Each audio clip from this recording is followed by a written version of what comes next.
जय माता दी दोस्तों, माता रानी आपकी सारी मनोकामनाएं पूर्ण करें और आप जीवन में खूब सारी तरक्की करें। इसी के साथ आज का जो वीडियो है वो मैं शुरू कर रही हूँ। दोस्तों, आज के वीडियो में मैं बहुत सारे प्रश्नों के जवाब जो है वो देने वाली हूँ। संध्या दीपक के बारे में या शाम की पूजा के बारे में बहुत सारे प्रश्न जो है वो मुझे मिलते रहते हैं कि शाम की जो पूजा है, संध्या का जो समय है, उसमें हमें कितने बजे दीपक जो है वो लगाना चाहिए, साथ ही साथ कितने दीपक जो है वो जलाना चाहिए, बिना नहाए पूजा कर सकते हैं शाम की या नहीं कर सकते हैं, जो दीपक है वो हम कहाँ कहाँ पे लगाएं, साथ ही साथ शाम के समय भोग जो है वो लगाएं या नहीं लगाएं। आज के वीडियो में संपूर्ण प्रश्नों के जवाब जो हैं वो आप सबको मिलने वाले हैं, तो वीडियो को बगैर स्किप किए हुए ध्यान से देखिए, समझिए, ताकि आपको सारी चीज़ें जो है वो बहुत ही अच्छे से समझ में आ जाएं।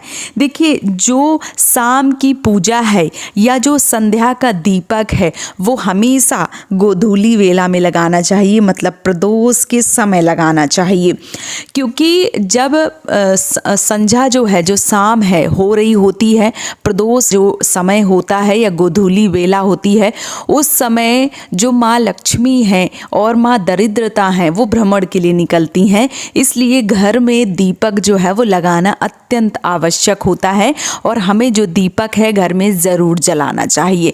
कितने बजे जलाना चाहिए, तो देखिए यहाँ पे मैं आपको कैसे समझाऊं।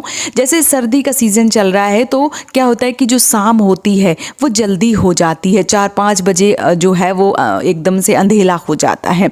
और वहीं पे अगर गर्मियों की बात करूं तो 7:30 बजे तक जो है वो अंधेला होता है। तो सर्दियों और गर्मियों का जो समय है वो एकदम से अलग है।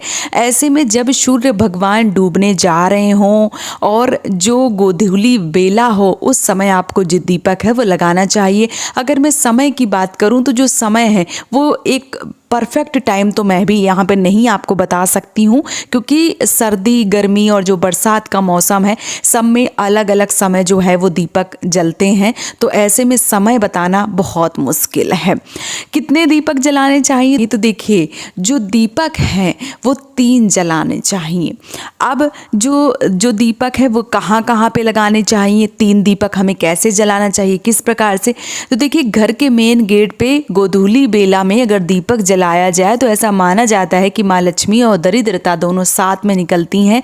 जिसका घर साफ स्वच्छ, साथ ही साथ घर में जो दीपक है मेन गेट पे अगर जल रहा होता है तो माँ लक्ष्मी वहाँ पर प्रवेश करती हैं। और जिनका घर गंदा होता है, अगर गोधूली वेला में दीपक जो है वो नहीं जल रहा होता है, ऐसे घर में दरिद्रता का वास होता है। इसीलिए शाम के समय दीपक जो है वो जलाना अत्यंत महत्वपूर्ण हो जाता है।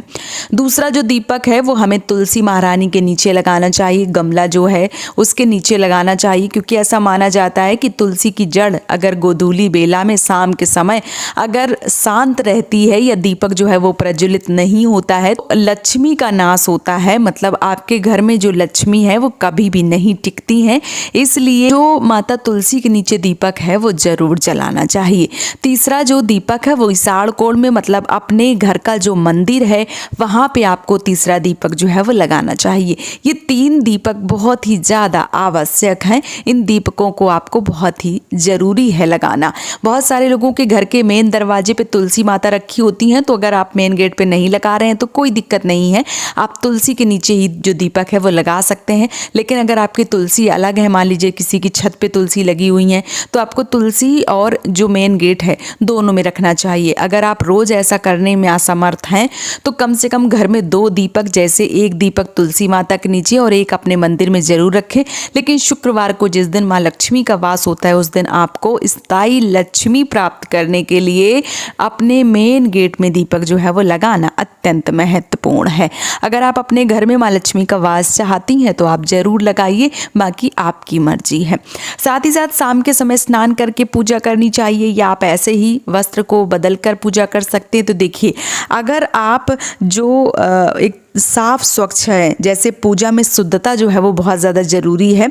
तो अगर जैसे मान लीजिए कि शाम के पूरा दिन जब आप भी शौच जाते हैं तो आप स्नान करते हैं या आप बाथरूम वगैरह जाते हैं, अच्छे से कुल्ला करते हैं, हाथ पैर धोते हैं, तो शाम को आप वस्त्रों को बदल के पूजा कर सकते हैं। कोई दिक्कत कोई परेशानी जो है वो नहीं है। लेकिन अगर शौच के लिए जाते हैं तो शाम को आपको स्नान जो है वो करना बहुत ज़्यादा ज़रूरी है, क्योंकि शास्त्रों के अनुसार पूजा पाठ जब भी किया जाए तो शुद्धता का जो ध्यान है वो अवश्य रूप से रखा जाए। इसलिए शाम के समय अगर आप पूरा दिन शौच इत्यादि करती हैं या आप बाथरूम वगैरह जाती हैं और पानी का प्रयोग नहीं करती हैं, या मान लीजिए कि आप हाथ पैर नहीं धोती हैं, कुल्ला नहीं करती हैं, शौच के समय स्नान नहीं करती हैं, तो फिर शाम को आपको जब भी पूजा करना है तो स्नान करके ही पूजा करना है। और अगर आप पूरा दिन साफ सुथरा का ध्यान रखती हैं, सफाई का ध्यान रखती हैं, बाथरूम जाती हैं तो आप कुल्ला करती हैं, हाथ पैर अच्छे से धोती हैं, शौच नहीं जाती हैं पूरा दिन, तो आप ऐसे में वस्त्रों को बदल के पूजा पाठ जो है वो कर सकती हैं। कोई दिक्कत कोई परेशानी जो है वो नहीं है। अच्छा, एक प्रश्न और आता है कि शाम के समय हमें भगवान को भोग जो है वो लगाना चाहिए या नहीं लगाना चाहिए। तो देखिए, जिन्होंने अपने घर में लड्डू गोपाल रखे हुए हैं उनको शाम को भी भगवान का भोग जो है वो ज़रूर लगाना चाहिए। जैसे कि बहुत सारी माताएं बहनें हैं अपने लड्डू गोपाल को पुत्र की भांति समझती हैं, पूरा दिन मतलब सुबह के दूध से लेके शाम की चाय से लेके रात का भोजन सब कुछ करवाती हैं। तो ऐसी माताएं बहनें शाम को भोग जो है वो अवश्य रूप से लगाएं। लेकिन जिनके घर में केवल फोटो हैं, केवल तस्वीरें हैं, तो वो दीपक जला दें, उससे भी काम जो है वो चल जाएगा। कोई दिक्कत कोई परेशानी जो है वो नहीं होगी। तो उम्मीद करती हूँ कि आपके मन के सारे प्रश्नों के जवाब आप सबको मिल गए होंगे। अगर अभी भी आपके मन में कोई प्रश्न है तो आप मुझे कमेंट सेक्शन में ज़रूर पूछिए। और अगर वीडियो पसंद आ रहा है तो आप मुझे सपोर्ट कर सकते हैं इस चैनल को सब्सक्राइब करके। आज का वीडियो यहीं पे समाप्त कर रही हूँ दोस्तों। जय माता दी।